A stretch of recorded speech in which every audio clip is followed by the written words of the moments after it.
Pada kesempatan kali ini saya akan menjelaskan tentang dampak virus corona terhadap kegiatan perekonomian di Indonesia. Sebelum kita melanjutkannya, alangkah baiknya kita mengetahui apakah corona itu. WHO menjelaskan bahwa coronavirus adalah virus yang menginfeksi sistem pernafasan. Infeksi virus ini disebut dengan COVID-19.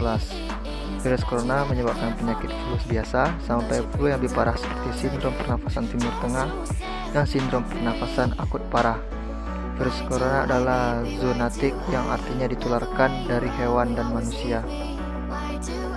Berdasarkan info dari Kementerian Kesehatan Indonesia, perkembangan kasus COVID-19 di Wuhan berawal pada tanggal 30 Desember 2019, di mana Wuhan Municipal Health Committee mengeluarkan pernyataan Urgent Notice on the Treatment of the Pneumonia of Unknown Cause. Penyebab virus corona ini sangat cepat, bahkan sampai ke seluruh dunia. Virus corona tidak hanya memiliki dampak pada kesehatan saja. Dampak corona juga terasa pada bidang perekonomian di seluruh dunia, termasuk di Indonesia. Dikutip dari CNN Indonesia, Menteri Keuangan Republik Indonesia menyatakan bahwa proyeksi pertumbuhan ekonomi Indonesia hanya mencapai 2,3%. Bahkan dalam situasi terburuk, ekonomi bisa mencapai minus 0,4%. Selanjutnya, saya akan menjelaskan bagaimana dampak virus corona terhadap beberapa kegiatan perekonomian di Indonesia. Yang pertama, kegiatan UMKM. Dilansir dari BBC Indonesia, hal ini disampaikan oleh Ketua Asosiasi UMKM Indonesia yaitu Iksan Ingatubun. Anjuran physical distancing yang dikeluarkan oleh pemerintah membuat orang-orang tetap di rumah dan tidak pergi keluar. Salah satu kegiatan yang menghalangi dari rutinitas kegiatan UMKM itu tidak berbelanja keluar rumah. Karena itu, UMKM kesulitan membayar biaya-biaya yang ada. Hal itu seperti gaji dan honor pekerja, serta biaya-biaya operasional dan non-operasional lainnya. Yang kedua yaitu kegiatan pariwisata. Dampak lain dari anjuran ini yaitu anjuran physical distancing, yaitu adalah tidak dapat pergi jalan-jalan. Agen perjalanan, hotel, transportasi, pemandu wisata hingga restoran pun terkena dampak virus corona ini. Tidak hanya kamu sebagai turis lokal, anjloknya angka turis mancanegara pun tidak dapat dihindari.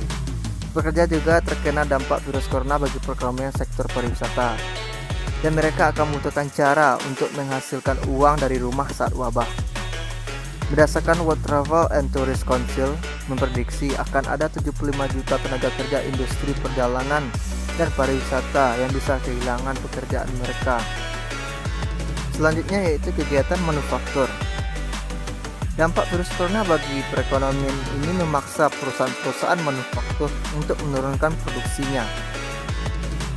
Adanya karyawan harian yang diminta untuk libur bergantian, sehingga pendapatan berkurang.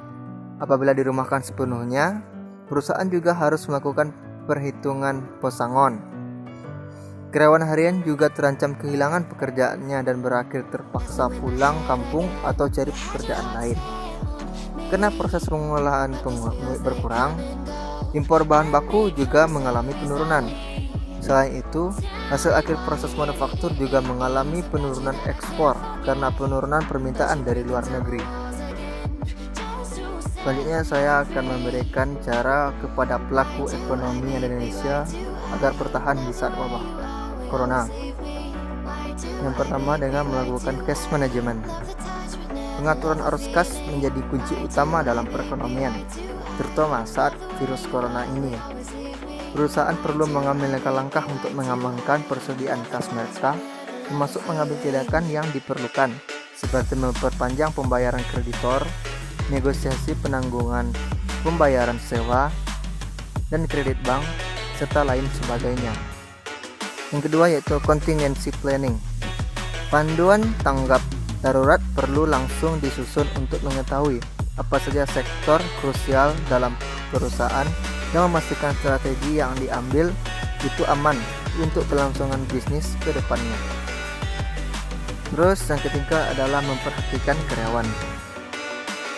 Memahami profil karyawan menjadi sangat penting dalam situasi ini untuk menemukan berbagai opsi untuk solusi tenaga kerja dalam perusahaan. Pada saat ini sangat susah untuk mempertahankan karyawan. Oleh karena itu, adanya kebijakan work from home. Hal ini dapat menjaga kinerja karyawan. Terus yang keempat adalah membentuk tim manajemen krisis.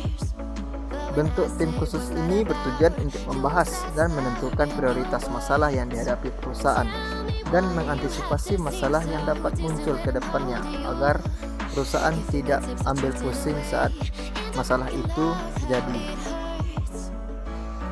Sekian dulu yang dapat saya sampaikan. Terima kasih kepada teman-teman dan semoga bermanfaat untuk kita semua.